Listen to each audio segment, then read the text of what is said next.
Good morning, everyone, and welcome to Activities for People Living at Home with Dementia. We are proud to offer this series with funding from the Area Agency on Aging and the United Way of Tarrant County. Some of these programs are recorded and some are made available for viewing through a YouTube channel for future use.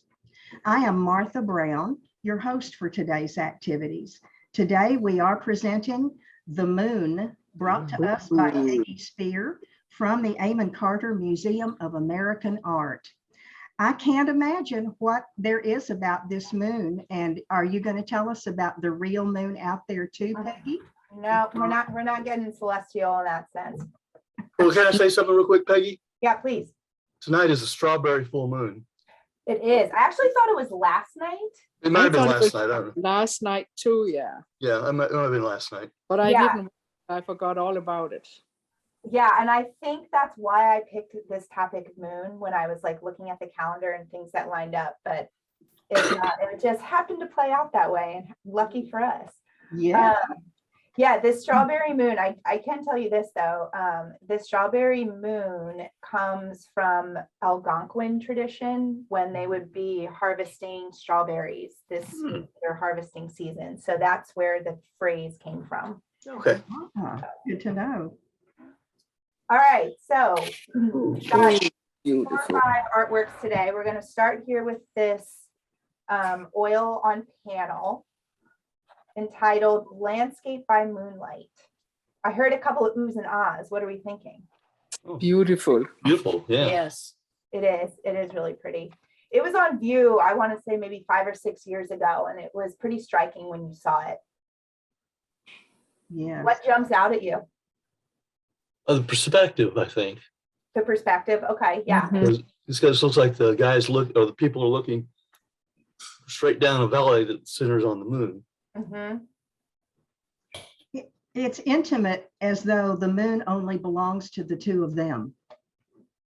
Yeah, there really isn't any other presence. You see kind of another house in the distance, but it's just those two people we see. Mhm. Oh, go ahead. It strikes me as black and white at first glance, and then I see that there's blue and gray and it's Yellow. not quite black and white, and it's paint. So is there blue in there, or am I just making that up?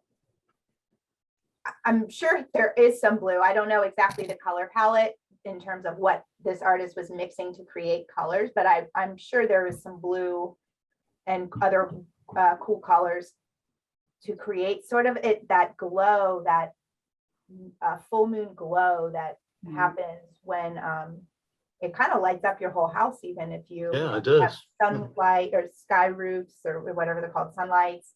But yeah, I don't know. I mean, I'm sure there is blue in here. It's gray, it's white, it's black, and it's a cooler gray. So I'm sure. And the moon is yellow. And the moon is yellow. It's made out of cheese. Mhm. Big old ball of cheddar up there. That's right. I know it's the in front of the couple is kind of like a pasture type of area, but it almost reminds me of driving through Louisiana and seeing those areas in the bayou with all the water and the tree. Mm-hmm. It almost looks like it's part of the river. Yeah. Ah, I Yeah. think there is water here. I think you're Yes. right. Yeah, I know the water's there, but the other part Yeah. almost seems to seem, it's like there's those long black areas could be in the middle of that, could almost be boats on the river, For alligators. or alligators or something. Yeah. I don't- thought it was a big house and they have steps going down and that's their land and maybe Yeah. the trees or That's what something I like think that. it is, but it almost looks like it could have been, to yeah, me, when I first saw it. like it's all theirs. Yeah. Mhm. So I'm trying to decide if this is in the early spring or if it's winter, because the ground is reflecting more white than any other color. Maybe it's But 'cause look how they're dressed on. Yeah, that's true. That's Yes, true. and then there's flowers budding. There's flowers, and okay. trees. Okay, okay. So I think that's more spring then. Yeah, I think it's spring. I think it's kind of the style that this artist was using, more like a short brush strokes to create individual grass Mhm. blades, which to create that moonlight effect is using then different colors, which some of them jump out more than others. Okay. So this style that it's often called folk art or naive style. It's not a naive, she knows what she was doing, but it's not what they would be teaching you traditionally in art school, this style of art. She did take some art lessons and some art classes at SMU. This is a Texas-based artist at SMU and Dallas Art School. And so she did have some understanding of perspective and drawing. And I'm not sure if she did color theory and things like that, but she was mostly self-taught, and you kind of can pick up on those some of those details if you know or can think of what folk art looks like. There's a very not simplistic but a simpleness of the lines. Very perspective is sometimes off. Profiles or figures might be a little bit distorted or disproportional, things like that. So she does have some of those hallmarks that classify it as folk art. Okay. And so this, she painted scenes that she called them memory paintings, and she painted scenes from her memory of growing up in rural Texas. And so this, I don't know if this is specifically someplace she grew up in or someplace she visited, but this is that idea of a rural setting. And you guys talked about how, they're the only people and it's a lot of land and it feels kind of quiet. So she really is, that was a topic that kind of stayed with her for a long time. I could see this, given, I'm sure that the land was not as cluttered or as cleared as it stayed, but I see this being something on the Brazos River, because it's going through between two high hills that are buttes in there. Yeah, I'm not, you know what, I don't know. I don't have written down exactly where she spent time or where she grew up, but that could very much be the part of Texas she was around. Mm-hmm.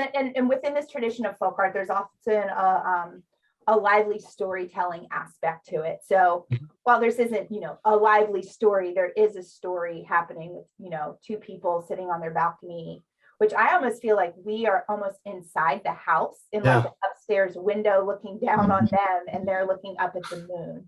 We're on the upstairs balcony looking down at them. I agree with you, Don. The kids have been put to bed. Yeah. So there's some over on this left-hand hill. Mm-hmm. I don't know what that is. That a road going down there? And there's another road line coming across. I'm not sure what that is. It might be a fence. It might be a road. It's kind of vague. Yeah. It just ends kind of abruptly at the water there. So it might be a fence, right? Yeah. Yeah, there doesn't seem to be a bridge or anything. All right, so we'll go to our next pictures. Yep. And this is a manipulated photograph on a postcard. So have any of you seen these photographs before of people hanging on a paper moon? Yes.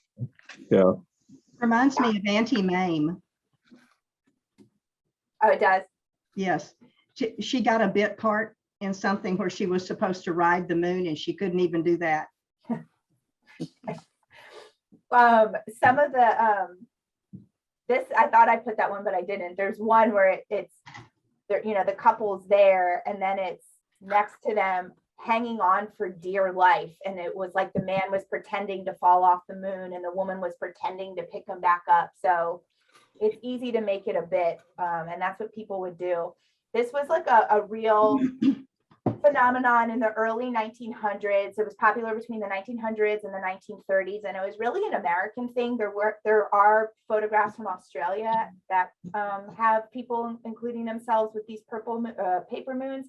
But These would be things that would pop up at state fairs. Photography was harder to, people didn't own little cameras then. So this was an attraction at large fairs and things like that.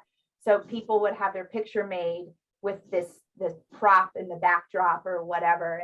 And it was just something fun for people to do. So would that be an actually prop with the mouth open that the people are sitting Yeah. in? Yeah, and it was Okay. probably like a curtain behind them. Yes. Or, Okay. yeah, we actually built one of these years ago for an event at the art museum, and it was so much fun. And we put black velvet behind it and had painted stars on and this big wood moon. And I mean, just like it would have been in the early 1900s, people loved it, and it was easy access, and people snapped it on their phone. So, we didn't have a photographer taking pictures, but just kind of a fun little tchotchke you got for wherever you were. It kind of looks like the representation of Jules Verne's. Yes. Yes. Ooh, Jules Verne, Yes. yeah. Especially Yeah. the moon with his mouth open. Yeah. Yeah. But it's photographed about roughly the same time as these. That movie. Because it was Oh, still yeah. black and white, but it was a movie, silent movie. Movie, yeah. And probably done about the same time frame as these shots. Yeah, and actually, I think in that movie, the rocket flew up and actually stuck in the moon's eye. Right. He was man. upset. He Yeah. was upset. Yeah. I remember that. Oh, goodness, that takes me back. Hmm. So yeah, these are fun. This is a postcard, so this was just an example of people on the moon, but you could have your actual picture made, and I don't think they were typically made in a postcard. This is a halftone print, which is kind of like a newspaper, and then it was gone in and hand colored. Yeah. All That's right. great. Yeah, it's just fun. Ooh. Ah, So we're looking at a woodcut of a scene or an artwork called The Sky Rocket. What is this scene depicting? like fireworks over a bay or a river or something. Yeah, Mhm. exactly right. Fireworks over specifically Provincetown, Massachusetts. Okay. Provincetown was a huge artist colony. There were a bunch of artist colonies along the Northeast coast, and this happened to be one of them. And so this particular artist had immigrated from Sweden to Chicago, kind of floated around, and then ended up dying in Texas. So he was all over the United States, but he was known for creating wood blocks, and he invented different woodblock techniques that allowed multiple colors to go down at the same time and for that print to happen. So that was a pretty big deal at the time. But he was a bit of an abstract artist, so he wanted to get things down to their idea bones. I think that makes me laugh, just the thought of idea bones. So here we know you were able to tell it's water. Those boats are very abstracted, and we've seen some very detailed boats in the past, but we know these are very abstracted boats. The firework itself is just some squiggles and dots, but we know what that is. And the moon, we know what the yellow of the moon is what tells us it's the moon. And then a Full moon. cityscape off in the distance. Yeah. Okay, so I'm sorry, what town was this again? 1906 it was made. I mean, where was the picture depicting? You said it was somewhere in Massachusetts? Yeah, Provincetown, Massachusetts. Provincetown. Okay, thank you. And so this was during a time when Japanese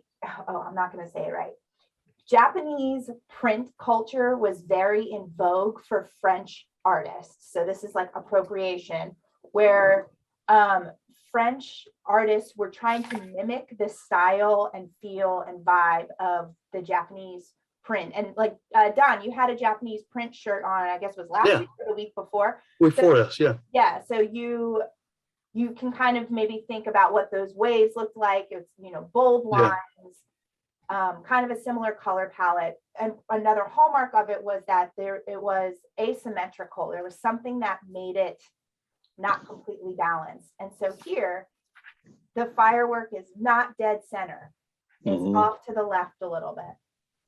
And so this was part of the craze that was taking over France and then trickling into other artists or art movements throughout the world. And so he did spend some time, I believe, in France.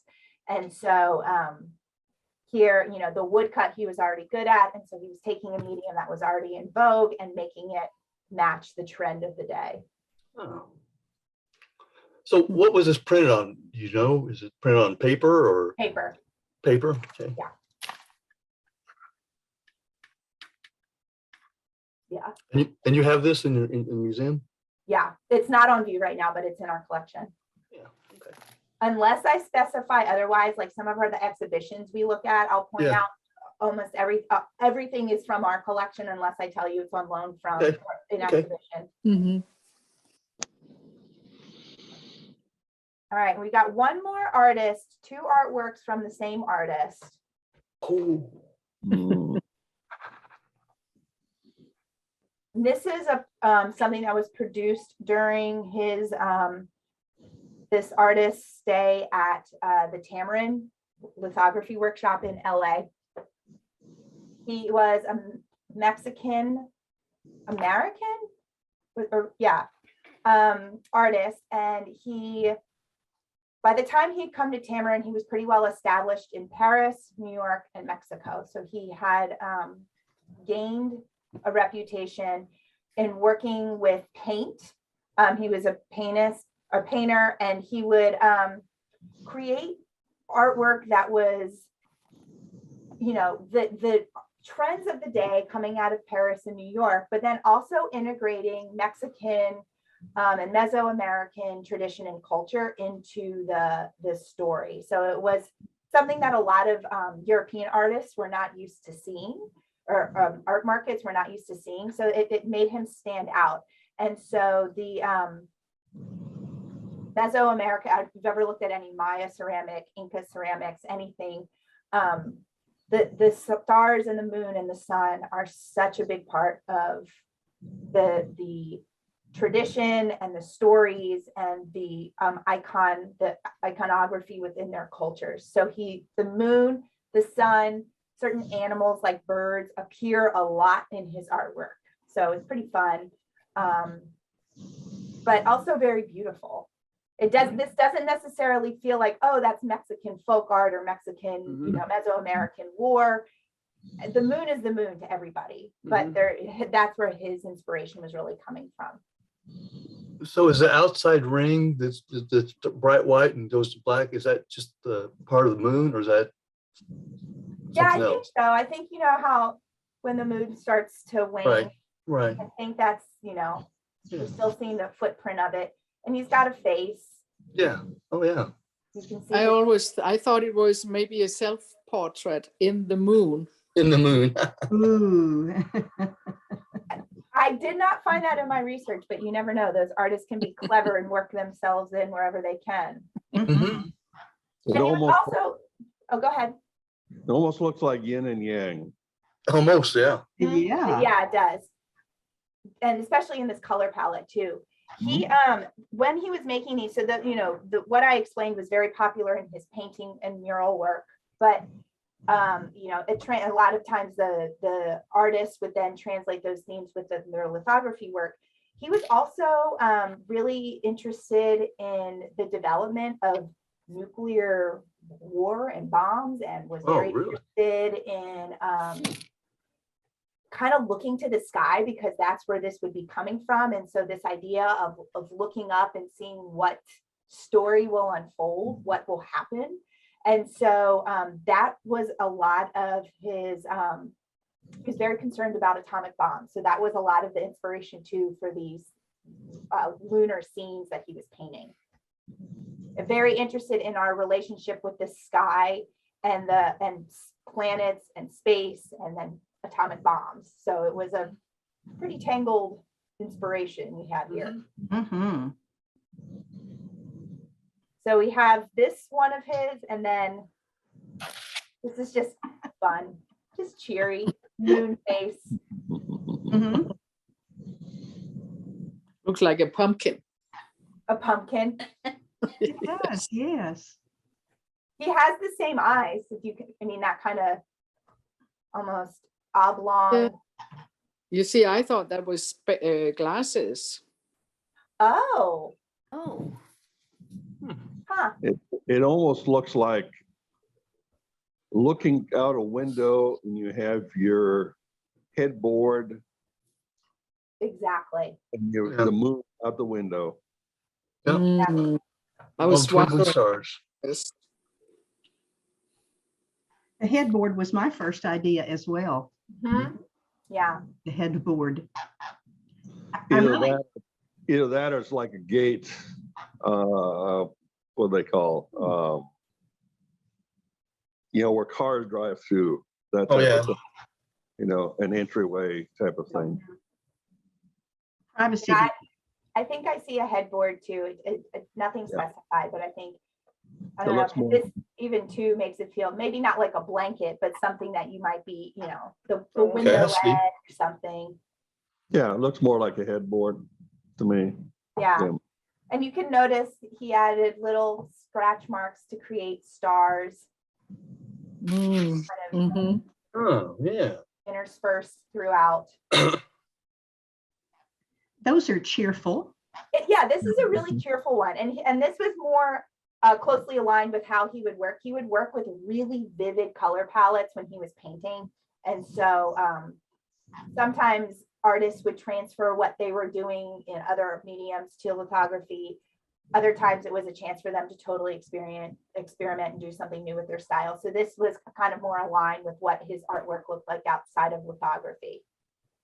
Mhm. And it was, this color, these bright colors too, European modernism. I mean, he's again playing with different traditions in art to create something that felt fresh. All right, well, we had a lot of color today, guys, or more color than Yes, usual. we Yeah, did. yeah. Yes. Um, Good. So that is where I'll leave you today. Next week, we're back with the Postal Service. We had a Postal surprisingly Service. large amount of images with dealing with the Postal Service. So I will be back with photographs and prints and all sorts of stuff for next week. Excellent. Sounds good. Well, Thank you happy so birthday, Yetta, and all of you have a good rest of your week too, okay? You too, Baggy. You. bye, Peggy. Thank Bye. you, Peggy. Isn't she something else? Oh, she is. She has opened my eyes for art. Oh, Dusty's Yes. that way Mhm. too. And Dusty's the one that likes the Fifth Street Cafe so much. Yeah, he's gone. And he clicked off. He did. Well, maybe he'll come back. Yeah. Dusty, where are you? much.